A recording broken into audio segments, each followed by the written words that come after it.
محبت و مودت اہل بیت کی بھی ہو۔ آپ کو بات کی سمجھ آئی ہے؟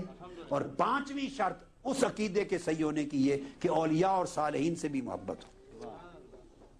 کیا؟ اولیاء اور، اب اس کو بھی ختم کر دی، نگلیکٹ کر دیا گیا۔ دو طبقے ہوئے، ایک تو وہ جنہوں نے اس کو نگلیکٹ کر دیا، اگنور کر دیا کہ اولیاء اور صالحین کی اہمیت بھی ختم کر دی، اور ایک طبقہ ہمارے اندر ہوا کہ وہ گھوم پھر کے پیسے بٹورنے والے خود اولیاء صالحین بن بیٹھے۔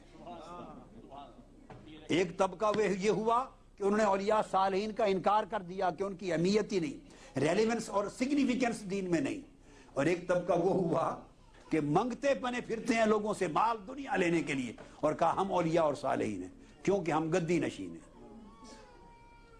گدی کا کوئی تعلق ولایت کے ساتھ نہیں، اور ولایت کا کوئی تعلق گدی کے ساتھ نہیں۔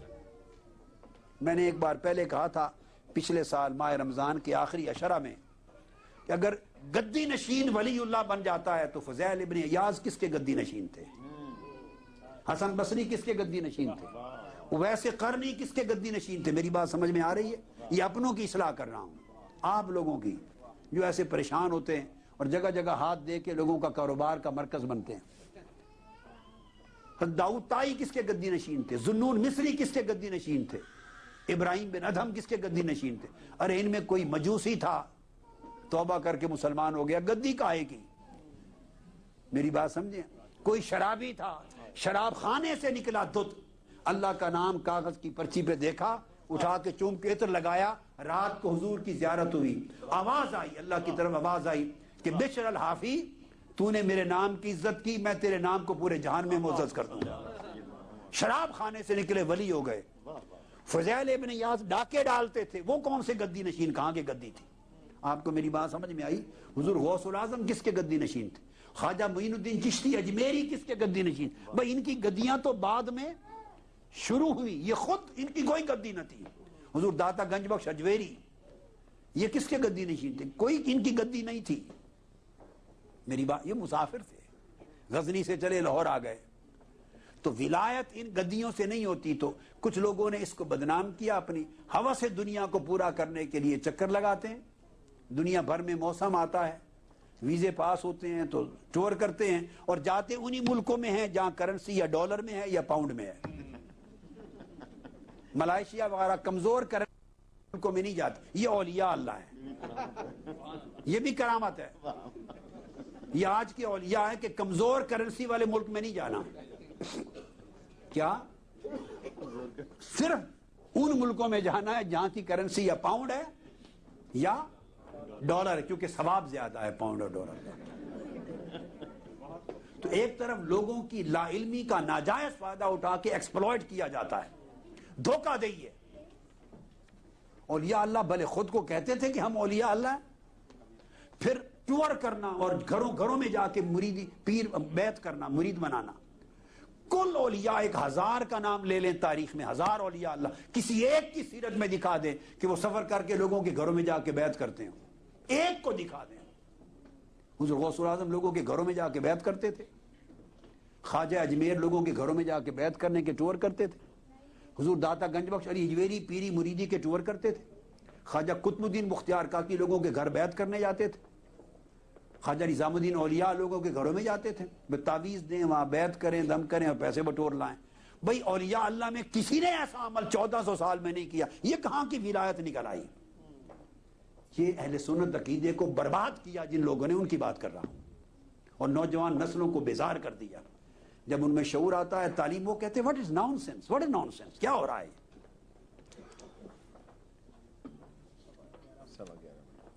کیا؟ کس نے ان کو کہا ہے؟ اچھا، تو ایک یہ کنسپٹ ہے، اور یاد رکھ لیں ولی جو اللہ کا ولی ہے وہ نہیں جاتا لوگوں کے پاس کہ میری بیعت کر لو، لوگ اس کے پاس آتے ہیں۔ مومن کی یہ پہچان، کافر کی یہ پہچان کہ آفاق میں گم ہے، اور مومن کی یہ پہچان کہ گم اس میں ہے آفاق۔ اولیاء اور اللہ والوں کے پاس لوگ چل کے جاتے ہیں، پھر وہ اللہ والے بے نیاز ہوتے ہیں، وہ اللہ کا تعلق انہیں ہر شے سے بے نیاز کر دیتا ہے، ان کا دل کا خانہ بھر جاتا ہے، ان کی آنکھ نہ کسی کی جیب پہ پڑتی ہے، امیر و غریب برابر ہو جاتا ہے ان کے لیے. اور ہمارے ہاں غریب ہو تو اس سے ہاتھ بھی ایک آدھے انچ کی انگلی سے ملانا ہے، کیونکہ اس سے بہت پیسے نہیں ملنے. اور مالدار ہو تو بھلے اس کے ساتھ بڑا محبت، عقیدت، 100 دعائیں کرنی اس کے لیے. یہ سب کچھ کیا ہو رہا ہے؟ پوجا ہو رہی ہے پیسے کی. اور ولایت اور فقیری نام دل کو اس پیسے کی محبت سے خالی کر دینے کا ہے. تو ایک طرف ہمارے عمل ہیں غلط، اور دوسری طرف وہ اولیاء اور صالحین کا سرے سے انکار کرتے ہیں. تو وہ آقا علیہ السلام نے فرمایا اولیاء اور صالحین کے لیے حدیث پاک میں سیدنا فاروق اعظم روایت کرتے ہیں. حدیث سیدنا فاروق اعظم، حدیث صحیح ہے. حضرت ابو داؤد، سنن ابی داؤد میں، نسائی میں، مسند احمد بن حنبل میں، بہت سی کتابوں میں حدیث. حضرت عمر فاروق کی روایت، آقا علیہ السلام نے فرمایا، میں ترجمہ ہی بیان کر رہا ہوں، ٹائم چونکہ شارٹ ہے، ختم ہونے والا ہے. فرمایا کہ قیامت کے دن ان من عباد اللہ الا اناسا ما هم بانبیاء ولا شہداء یغبطهم الانبیاء والشہداء بمکانهم من اللہ.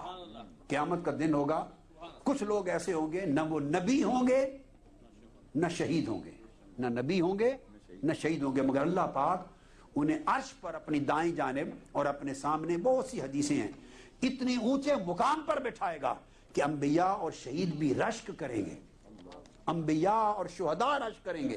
پوچھیں گے باری تعالیٰ ہمیں تو نے یہ سیٹس، عزت کی جگہ اس لیے دی کہ ہم انبیاء اور شہداء ہیں، یہ نہ نبی ہیں نہ شہید ہیں، انہیں کس وجہ سے یہاں بٹھایا گیا؟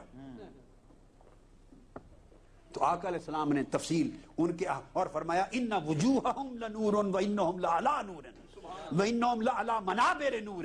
ان کے چہروں سے نور نکل رہا ہوگا اور وہ نور کے ٹیلوں پر اور نور کی کرسیوں پر بیٹھے ہوں گے. تو آقا علیہ السلام سے جب پوچھا آقا یہ کون لوگ ہوں گے؟ آقا علیہ وقارا حاضر آیا، فرمایا الا ان اولیاء اللہ لا خوف علیہم ولا هم یحزنون. یہ اولیاء اللہ ہوں گے، انہیں نہ کوئی خوف ہوگا نہ کوئی غم ہوگا. لا یخافون اذا خاف الناس ولا یحزنون اذا حزن الناس. تو آقا علیہ السلام نے ایک بڑی اصول کی بات کی اور صحابہ کو پوچھا میں تمہیں بتاؤں نا کہ اچھے لوگ کون ہیں؟ وہ اولیاء کون لوگ ہیں بڑے اچھے؟ الا انبئکم بخیارکم، کون بھلے لوگ ہیں اللہ والے؟ صحابہ نے عرض کیا قالوا بلا یا رسول اللہ، بتائیے کون ہے؟ قال خیارکم الذین اذا رؤوا ذکر اللہ. اللہ والے اچھے لوگ وہ ہیں کہ ان کے چہروں کو دیکھو تو خدا یاد آ جائے، انہیں دیکھو تو خدا یاد آ جائے. اور عمرو بن حمق روایت کرتے ہیں، امام احمد بن حنبل نے روایت کیا، فرمایا ان احبائی و اولیائی الذین یذکرون بذکری و اذکر بذکرہم. میرے اولیاء کی پہچان یہ ہے کہ اگر میرا ذکر ہو تو ان کی یاد آ جائے، اور ان کا ذکر ہو تو میری یاد آ جائے. ان کا تذکرہ ہو تو میں یاد آ جاؤں، اور میرا تذکرہ ہو تو ان کی یاد آ جائے. ہمارا اتنا وہ کہتے ہیں وہ میرے اولیاء. اور حضرت عبداللہ ابن عباس روایت کرتے ہیں کہ آقا علیہ السلام سے میں پہچان دیتا ہوں آپ کو اولیاء اور صالحین کی. آقا علیہ السلام سے پوچھا گیا یا رسول اللہ، قیل یا رسول اللہ ای جلسائنا خیر، ہم کن کی صحبت میں بیٹھا کریں؟ ایک اصول کی بات، صحابہ کرام نے پوچھا یا رسول اللہ ہم کن لوگوں کی مجلس میں بیٹھیں، کن کی صحبت میں بیٹھیں، کن کے دامن سے لگ جائیں، کن سے جڑ جائیں، کن سے فیض حاصل کریں، کن کی صحبت و مجلس میں بیٹھا کریں؟ اچھے لوگ کون ہیں جن کی مجلس اختیار کریں؟ آقا علیہ السلام نے فرمایا 3 علامتیں بتاتا ہوں تمہیں، ان کی مجلس میں بیٹھو، ان کی صحبت اختیار کرو، ان سے جڑ جاؤ. 3 علامتیں کیا؟ قال من ذکرکم اللہ رؤیتہ، کہ انہیں دیکھو، ان کے چہرے کو دیکھو تو اللہ یاد آ جائے، ایک علامت. وزاد فی علمکم منطقہ، اس کی گفتگو اور کلام یا خطاب سنو تو تمہارے علم دین میں اضافہ ہو جائے، اس کا کلام سنو تو تمہیں دین اور حکمت میں اضافہ ہو جائے. وذکرکم بالآخرۃ عملہ، اور ان کے عمل کو دیکھو تو آخرت یاد آ جائے. جس میں 3 علامتیں دیکھو اس کی مجلس و صحبت اختیار کرو.